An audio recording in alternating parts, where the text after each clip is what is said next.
કચ્છમાં મીઠાના અગરોમાં દારૂ ઉતર્યો છે તેવી જાણકારી સ્ટેટ મોનિટરિંગ સેલના ડીઆઈજી નિર્લિપ રાય અને એસપી મયુર ચાવડાને થાય છે અને સ્ટેટ મોનિટરિંગ સેલની ટીમ પોતાના વાહનો રસ્તા ઉપર મૂકી મીઠાના અગરોમાં 4 કિલોમીટર સુધી ચાલે છે અને 1 કરોડ કરતાં વધુનો દારૂ મળી આવ્યો છે।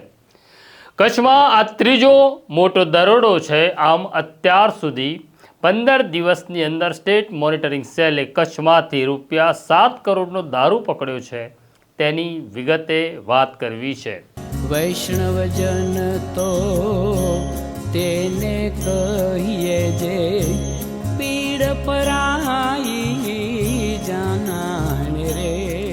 નમસ્કાર, નવજીવન ન્યૂઝમાં તમારું સ્વાગત છે અને હું છું તમારો પ્રશાંત દયાળ। હોળી આવી રહી છે। હોળીના રંગોમાં લોકોને રંગાઈ જવું છે, પરંતુ એક મોટો વર્ગ એવો છે જેને હોળીના રંગોમાં રંગાઈ જતા પહેલાં દારૂમાં ભીંજાઈ જવું છે અને એના કારણે જ ગુજરાતની સરહદોમાં મોટા પ્રમાણમાં વિદેશી દારૂનું આગમન થઈ રહ્યું છે, જેને રોકવા સ્ટેટ મોનિટરિંગ સેલની નાનકડી ટીમ પણ મોટું કામ કરી રહી છે।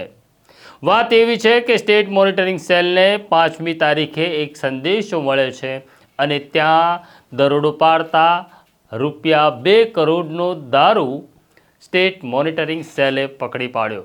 તેના 10 દિવસ પછી જ સ્ટેટ મોનિટરિંગ સેલે બીજો દરોડો પાડ્યો અને ₹4 કરોડનો દારૂ પકડી પાડ્યો।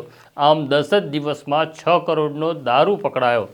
આ ઘટનાના સમાચાર પછી રેન્જ આઈજીપીએ બદલીઓનો ગંજીપો ચીપ્યો, કેટલાકને સસ્પેન્ડ કર્યા, પણ અમને એવું લાગે છે કચ્છ ગુજરાતના દારૂનું એપિસેન્ટર બનતી જાય છે।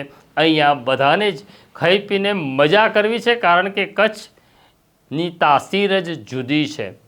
આમ 2 મોટી રેડ થયા પછી પણ કચ્છ પોલીસ પોતાના ધંધામાંથી બહાર ન આવી। આ દરમિયાન એસપી મયુર ચાવડાને જ્યારે જાણકારી મળે છે કે કંઈક મોટું થવાનું છે, એટલે તેમણે ડીઆઈજી નિર્લિપ રાયના ધ્યાન ઉપર આખી ઘટના મૂકી અને પછી ગાંધીનગરથી સ્ટેટ મોનિટરિંગ સેલની ટીમો કચ્છમાં ફરી વખત રવાના થઈ અને ભચાઉ નજીક આવેલા મીઠાના અગરોમાં દારૂ ઉતર્યો છે એવી એમને જાણકારી મળી। અહીંયા કટિંગ થવાનું છે તેની ખબર પડી। મીઠાના અગરોમાં આગળ ખેતર હતા, એટલે સ્ટેટ મોનિટરિંગ સેલના અધિકારીઓ રાતના 2 વાગે અંધારામાં પોતાના વાહનો હાઈવે ઉપર છોડી મોબાઈલની બેટરી ચાલુ કરી ખેતરો ચાલતા 4 કિલોમીટર સુધી અંદર પહોંચ્યા।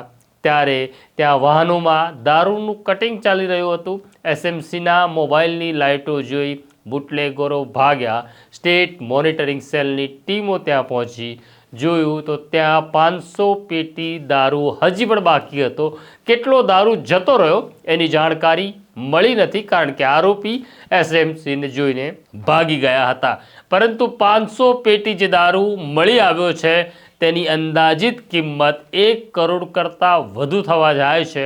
આમ એસએમસીએ બીજો મોટો જથ્થો પકડી પાડ્યો છે। આમ કુલ 3 દરોડામાં 7 કરોડ કરતાં વધુનો દારૂ એસએમસીએ પકડ્યો છે। જોઈએ હવે સરકાર અને ડીજીપી કચ્છની શું હાલત કરે છે। તો આ પ્રકારની સ્ટોરી જોવા માટે નવજીવન ન્યૂઝ જોતા રહો। લાઈક કરો, શેર કરો, અમને સબસ્ક્રાઈબ કરવાનું ભૂલતા નહીં। આ દરોડા માટે સ્ટેટ મોનિટરિંગ સેલને કોમેન્ટ બોક્સમાં એક સલામ પણ કહેજો। તો હું અને મારો સાથી ઉર્વિશ પટેલ તમારી રજા લઈએ છીએ, આવીએ છીએ એક નવો વિષય લઈ નવી વાત કરવા। નમસ્કાર।